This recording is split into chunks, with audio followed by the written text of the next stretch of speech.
Welcome to Roju ছায়া colour and shades channel. Rubaiyat Nimmi সকলকে আন্তরিক প্রীতি এবং শুভেচ্ছা জানিয়ে শুরু করছি আমাদের নতুন একটি এপিসোড। একটি শিবরি ডাই করেছি আমি। তো দেখতে পাচ্ছেন এটা একটা ওড়না, প্রাইডের ওড়না। তো এই ওড়নাটিকে আসলে আমি সেলাই করে ডিজাইন করেছি, টেনে বেঁধে এরকম। তো আমি সেই প্রসেসটা অ্যাকচুয়ালি আপনাদেরকে দেখাবো, একেবারেই নিজের মাথা থেকে যা এসেছে। এটা ওয়ান কাইন্ড অফ শিবরি ডাই। তো আসলে আমরা কাজে চলে যাচ্ছি। একটু জটিল হবে সেলাইটা, মানে আমি বলবো কি এটা বিগিনার লেভেলের জন্য না, আপনারা দেখতে পারেন, কিন্তু একটু আপনারা বিগিনার লেভেলে যারা আছেন তারা হচ্ছে শিবরি ডাইগুলা নর্মালগুলা করে নিয়ে তারপরে এই কাজটা করলে বেটার হবে।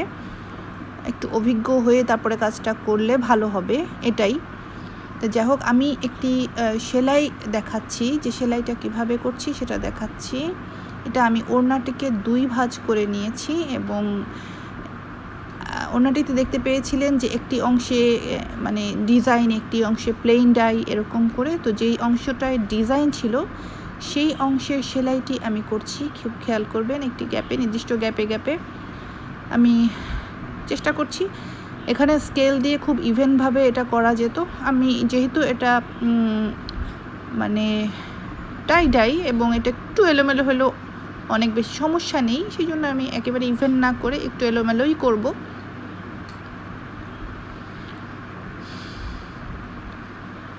চেষ্টা করছি আমি সেলাইটিকে দেখানোর জন্য। এখানে কিন্তু বলে দিয়েছি যে আমি এটা 2 ভাঁজ ওড়না, 2 ভাঁজ ওড়নার একটি নির্দিষ্ট গ্যাপ করে আমি আগে চিহ্নিত করে নিয়ে তারপরে হচ্ছে একটি অংশে সেলাই দিচ্ছি এবং একটি অংশকে ফাঁকা রাখছি।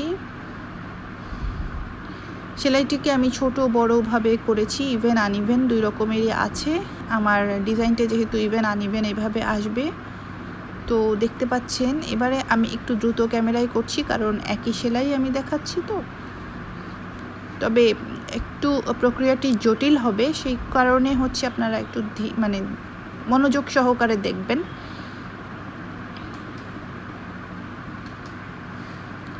এই সেলাইয়ের ডিস্টেন্সটা আমি একটু বেশি নিচ্ছি। আমি ছোট বড় এভাবে ইভেন আনইভেন করে নিয়েছি, আমি আগেই জানিয়েছি সেটা।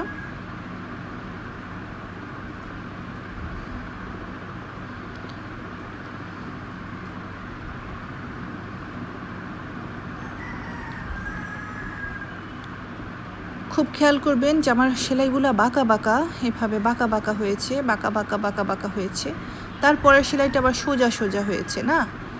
মানে এটা কিভাবে হলো? আমি আসলে ওই সময় যে সেলাইটা করেছিলাম কাপড়টিকে উল্টো করে নিয়ে করেছিলাম। তো এই উল্টো করলে হবে কি,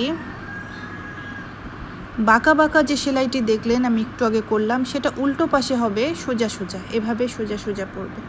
আর এ পাশে হচ্ছে বাঁকা বাঁকা, মানে আমি উল্টো দিকেও থেকেও সেলাই করেছি, সোজা দিক থেকেও সেলাই করেছি। এখন এই নিচের 2টা লাইন আমি উপরে করব, এটা আমি দেখানোর চেষ্টা করলাম ইন্ডিকেশন, যে এখন আমি উল্টো দিকে আবার বাঁকা বাঁকা সেলাইটি করব। আমি একটু দেখিয়ে দিচ্ছি যে এদিকে আমি আবার 2টো লাইন করব হচ্ছে বাঁকা সেলাই।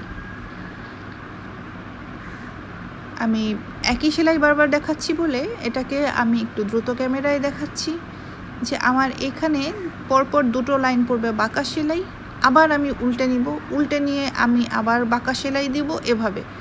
তো উল্টো দিকে বাঁকা সেলাইয়ের উল্টো দিকে সোজা সেলাই পড়বে, ঠিক আছে?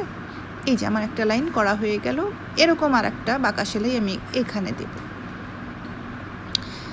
তারপর আমি আবার উল্টে নিব। প্রক্রিয়াটি বারবার করে করে হতে থাকবে, মানে সম্পূর্ণটা প্রক্রিয়াটি বারবার করে হতে থাকবে। আমার ধারণা আপনারা বুঝতে পেরেছেন। এখানে আমার সেলাই করা হয়েছে, দেখতে পাচ্ছেন 2টা সেলাইয়ের মাঝে একটা গ্যাপ। আমি বারবার বলতেছি যে আমি 2 ভাঁজ করে নিয়েছি ওড়নাটিকে, ঠিক আছে? তো 2টা সেলাইয়ের মাঝে একটা গ্যাপ আছে। এখন যেটা সবাই তো এক্সপার্ট, আপনারা জানেন টেনে বাঁধা। তো আমি টেনে বাঁধাটি একটু দেখিয়ে দিচ্ছি। কিছু কিছু জায়গায় আমার হচ্ছে সুতা শেষ হয়ে গিয়েছিল, তখন হচ্ছে মানে একটা না সেলাই পড়েনি, একটু ছোট ছোট গ্যাপ করেও সেলাই পড়েছে, যে আমি টেনে নিলাম। এই জায়গাতে একটা বন্ধনী দিয়েই ফেলতে হবে। তো আমি একটা লাইন ভালো করে দেখিয়ে দিচ্ছি, টেনে বাঁধা একটা দুটা লাইন আমি দেখিয়ে দিব, ঠিক আছে? এভাবে টেনে ফেলতে হবে, এভাবে। মানে আমি কেন বলেছি যে বিগিনার লেভেলের জন্য একটু ডিফিকাল্ট হবে, কারণ এগুলো হচ্ছে করতে করতে যখন এক্সপার্ট হয়ে যাবেন, এখানে সুতার প্যাচ ঘোচ অনেক বেশি থাকবে। করতে করতে যখন আপনারা এক্সপার্ট হয়ে যাবেন, আমিও তো আমারই মানে একটু হয়ে যাচ্ছে, এলোমেলো হয়ে যাচ্ছে, অনেক হিজিবিজি সেলাই তো, একদম লাইন দিয়ে টেনে যে আমি জোরে বেঁধে ফেলতেছি। মানে 3টা খণ্ড হয়ে গেছে, মানে সুতা ছোট ছোট হয়ে গিয়েছিল সেই কারণে।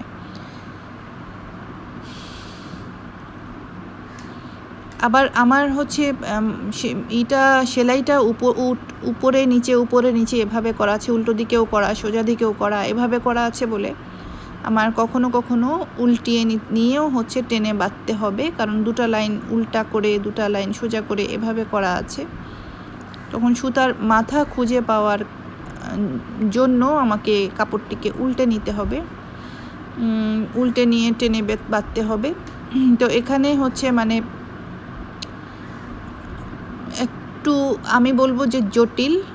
সো আপনারা একটু হাত ফ্লেক্সি করে ফেলবেন, আগে হচ্ছে প্রাইমারি লেভেলের শিবরিগুলো করে দেন আপনারা এই লেভেলটায় যাবেন। এটা একটু ডিফিকাল্টি লেভেল।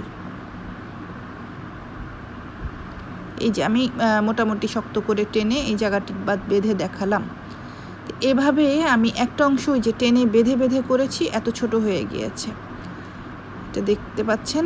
একদম টেনে টেনে আমি এটা বেঁধে ফেলেছি, ভালো করে দেখাচ্ছি, আপনারা বুঝতে পারছেন তাই তো? হচ্ছে একেবারেই বাঁধা রেডি। এটা আমি এখানে 2.5 গজের একটি ওড়না, 2.5 গজের কিছু বেশি একটি ওড়না আমি 1.25 তোলা ভ্যাট রং, গরম ভ্যাট রং দিয়ে করেছি। 1.25 তোলা রঙে আমি ব্যবহার করেছি 1.25 তোলা করে কেমিক্যাল। আমার হচ্ছে বেগুনি পার্ট আমি একটু চাচ্ছি বেশি আসুক, সেই কারণে এখানে হচ্ছে বাঁধাবাঁধি অনেক যদিও আছে, তারপরেও আমি 1.25 তোলারও একটু কম দেওয়া যাবে রং, ওকে? তো আমি একটু 1.25 তোলা রঙই দিয়েছি। এটা হচ্ছে আমার ডিজাইন, মানে এটা হচ্ছে আপনারা আগেও দেখেছেন, এটা ডিজাইন খুললে এরকম আসে। তো এই হচ্ছে ভালো করে আমি দেখানোর চেষ্টা করছি। এইখানে এটা ডিজাইন আসছে, খুব খেয়াল করবেন যে বাঁকা বাঁকা লাইনগুলো দেখতে পাচ্ছেন, বাঁকা বাঁকা বাঁকা বাঁকা। এইটা হচ্ছে আমার বাঁকা বাঁকা সেলাইটা। এখানে দেখেন যে একটু গ্যাপ আছে, আবার এখানে একটু এইরকম সোজা পড়েছে, এটা সোজা সেলাইটা। এখানে কি আমার সেলাই পড়ে কি নাই নাকি আমি বুঝি নাই, আমার এতখানি গ্যাপ হয়ে গেল কেমন করে। এখানে আমার খুব ঘন সেলাই ছিল, আমি বলেছি আনইভেন করেছি, ঘন সেলাইয়ের জন্য একটু সাদা অংশ বেশি। এটা নিয়ে আমার একটু অবজেকশন থেকে গেল যে এটা কেন হলো। এখানে আমার একটা অবজেকশন থেকে গেল যে সম্ভবত এখানেও আমার সেলাই টেনে বাঁধা মিসিং হয়ে গেছে, এটা যেই কারণেই বলেছি। যাই হোক, সব মিলে একটা মানে ডিজাইন নতুন আমি করতে পেরেছি, আমি হ্যাপি। আর আমার এটা সেল হয়ে গেছে অলরেডি, যে নিয়েছে সে খুব হ্যাপি। এই আর কি, নতুন কিছু আপনাদেরকে আবারও আমি সম্ভবত দেখাতে পারলাম। তো আপনারা এইভাবে ভিডিওগুলি দেখতে থাকবেন, আমাদের সাথে থাকবেন, দোয়া রাখবেন। থ্যাঙ্কস।